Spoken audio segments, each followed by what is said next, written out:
sommes actuellement à la Maison des Arts du Grutli qui regroupe de nombreuses disciplines artistiques, mais pas que. C'est également le centre névralgique pour plusieurs festivals sur Genève. Aujourd'hui, c'est avec le FIFDH que nous avons rendez-vous. Vous êtes prêts ?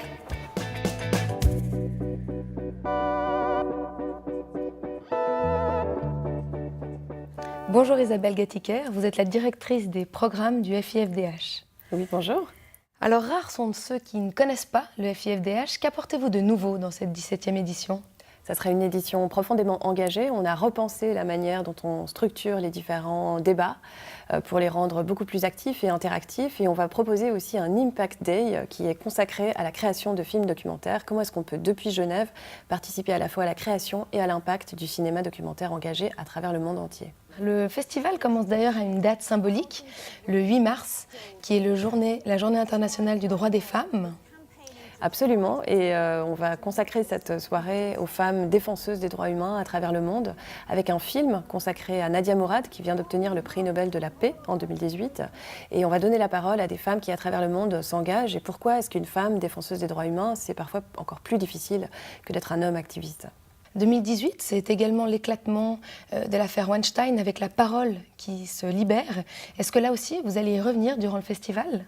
On va revenir sur la question à travers différents aspects. Alors l'affaire Weinstein masque beaucoup de violations contre les droits des femmes à travers le monde, mais on va revenir aussi sur le cyberharcèlement des femmes journalistes, notamment à travers une soirée en présence de Nadia Dam, qui est journaliste à Slate.fr et à Mediapart, et également une soirée consacrée aux masculinités toxiques, un thème qui est extrêmement discuté dans les médias et sur lequel on travaille depuis plusieurs mois. Est-ce que vous pouvez peut-être nous en dire un peu plus ? Masculinité toxique, qu'est-ce que ça veut dire ? Qu'est-ce que c'est qu'être un homme aujourd'hui ? Comment est-ce qu'on éduque les hommes ? Je crois qu'on ne naît pas homme, on le devient, et je ne suis de loin pas la seule à le dire. De plus en plus, on éduque les hommes à être peu sensibles, à se battre, à être dans une logique de compétition. Et ça se marque au niveau de toute la société, mais y compris dans la politique. Ça se marque aussi au niveau de certains États qui, pour le coup, élisent des petits pères du peuple ou de ce qu'on appelle la logique de l'homme fort et cette fascination de l'homme fort. Et il faut en rediscuter, il faut en revenir et revenir à une société qui est beaucoup plus égalitaire et surtout qui ne divise pas les hommes et les femmes. Ce qui est encourageant, c'est que justement, comme la moitié des spectateurs ont moins de 35 ans, ça prouve qu'il y a un bel engouement et une volonté d'agir, de réagir de cette population pour les générations à venir, non ? Oui, il y a une volonté aussi de se rencontrer ailleurs que dans son milieu. Une des grandes forces du festival, c'est qu'il est présent dans 62 lieux du Grand Genève. Donc on va dans des salles communales, on va dans des foyers de personnes migrantes, on va dans les hôpitaux, dans les centres de détention, à l'ONU, dans des musées.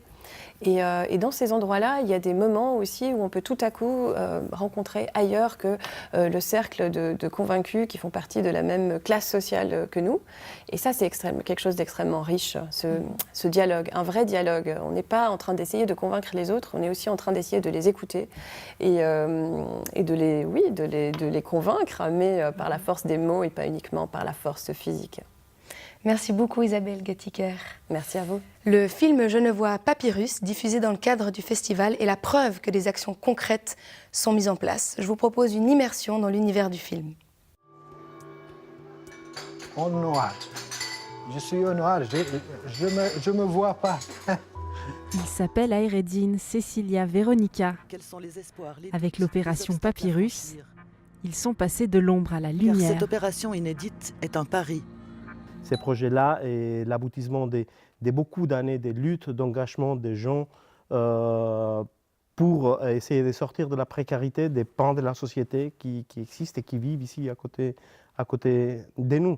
Donc c'était l'envie de partager de ces projets, de raconter ce morceau de l'histoire de Genève. Bonjour à tous. Bonjour Johan, ça va ? Dès le départ, c'était assez clair qu'on voulait suivre à la fois des personnes qui étaient sans papier, mais aussi le processus de cette opération Papyrus, c'est-à-dire du côté de l'État, du côté de la politique, comment ça se passe pour les fonctionnaires, qu'est-ce que ça implique pour les syndicalistes ou les associations qui ont porté ce projet. Donc toi, t'es pizzaiolo, ça fait des années que tu fais. Ça fait combien de temps 20 ans. Ce qui était formidable aussi, c'est de rencontrer tous les gens de cette association qui assurent ces permanences et on voit un engagement de tous les jours, de toutes les heures pour que ces projets aboutissent. Dougarma est arrivée de Mongolie il y a 13 ans suite à un divorce. À Oulan-Bator, elle était gérante d'un restaurant. Aujourd'hui, elle travaille 50 heures par semaine comme bonne à tout faire pour un couple de Canadiens. Sur le papier, comme ça, on se dit « Ah, bah, c'est super, les gens ils vont pouvoir avoir des droits, ne plus être exploités, etc. » Mais en même temps, c'est des personnes qui sont tellement habituées à être cachées que quand elles reçoivent ce permis, c'est pas si facile en fait, en tout cas pour certains. Le reportage sera diffusé lundi 11 mars au Cinérama Empire dans le cadre du FIFDH, puis dans l'émission Temps présent sur la RTS. Bonjour Laura Langobardi, est-ce que vous pouvez vous présenter ? Bien sûr, je suis la responsable des partenariats du FIFDH et aussi du programme professionnel qu'on développe cette année. Alors, cette année, grande nouveauté, vous proposez également un événement dédié aux professionnels.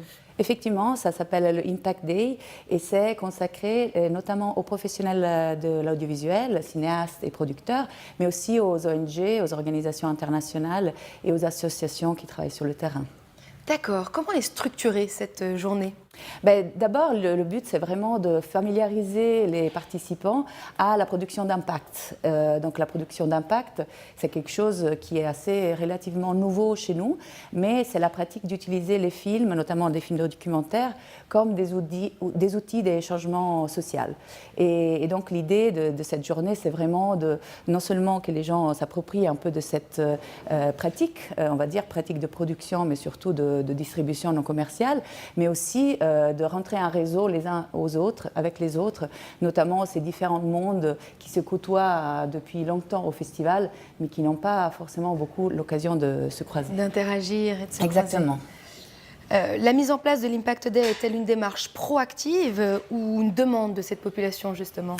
Moi, je pense que le FIFDH, d'une certaine façon, il est déjà producteur d'impact parce qu'on met à l'honneur des films, beaucoup de films documentaires, et on organise autour des débats, des discussions avec déjà ces différents interlocuteurs. Donc maintenant, il s'agit d'aller un peu plus loin et de un peu institutionnaliser cette démarche et de faire en sorte que ces mondes-là se rencontrent autour de campagnes construites ensemble qui permettent aux uns et aux autres de multiplier justement leur impact et leur capacité de changer les situations qu'ils dénoncent d'un côté avec le storytelling, comme c'est le cas des cinéastes, mais de l'autre côté, les ONG, les organisations, elles travaillent sur ces mêmes thématiques, seulement ils utilisent des outils différents. Donc quoi de mieux qu'utiliser un grand film de documentaire notamment, mais pas seulement, qui permettent aux ONG, aux organisations d'aller encore plus loin dans leur démarche, de rejoindre un public encore plus large et de justement créer des liens dans le long terme qui permettront de construire ensemble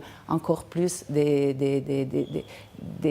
outils de changement social, notamment à travers des films documentaires. Est-ce que vous avez déjà en tête d'autres initiatives que vous aimeriez mettre en place les années prochaines dans le cadre du FIFDH ?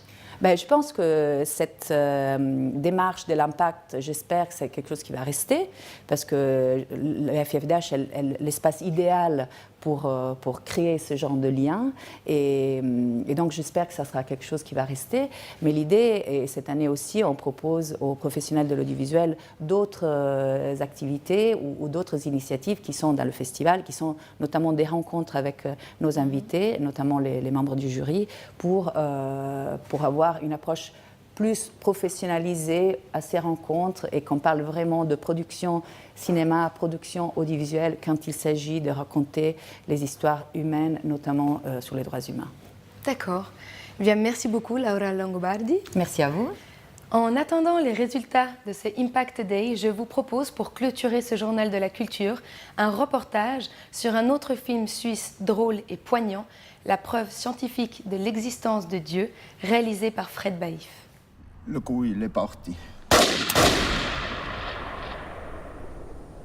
Tout commence avec une balle perdue en plein entraînement lors du service militaire. Alain perd son petit-fils. Alors avec ses amis d'enfance, retraités mais surtout militants anti-armes, ils vont échafauder un plan pour que la Suisse devienne la première armée au monde entièrement constituée de civilistes. Particularité de ce film, les acteurs principaux ne sont pas professionnels. Les retraités terroristes jouent leur propre rôle, du moins celui qu'ils auraient aimé avoir dans la vraie vie. Ils ont eux-mêmes sollicité le réalisateur il y a quelques années pour illustrer leur combat. Et puis je leur ai dit, moi ma démarche c'est autre chose, je fais des fictions. J'ai envie de faire une fiction avec vous et simplement il faut juste jouer le jeu quoi. Et on va beaucoup s'amuser. Mais on va aussi transmettre le message que vous voulez transmettre. Je me suis engagé à ça, mais ils se sont engagés aussi à jouer le jeu dans un film un petit peu barré quoi.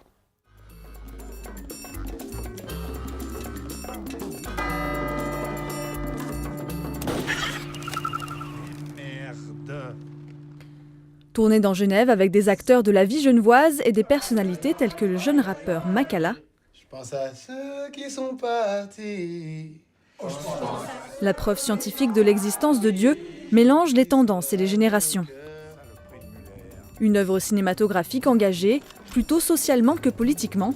Rassembler les foules et tout faire péter, très peu pour Fred Bailiff. Moi je ne suis pas engagé dans ce sens-là, je ne suis pas engagé politiquement comme eux le sont. Moi, je suis un cinéaste, et puis je raconte des histoires. Et l'idée, pour moi, ici, c'est de raconter une histoire qui rend hommage à des gens. Je ne veux pas inciter les gens à descendre dans la rue.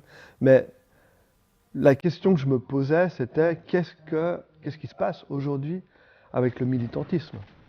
Et du coup, effectivement, il y a un risque que le terrorisme prenne le dessus, quoi. Et c'était juste une question que je pose, simplement. Jusqu'où va le militantisme? Jusqu'où peut aller le militantisme?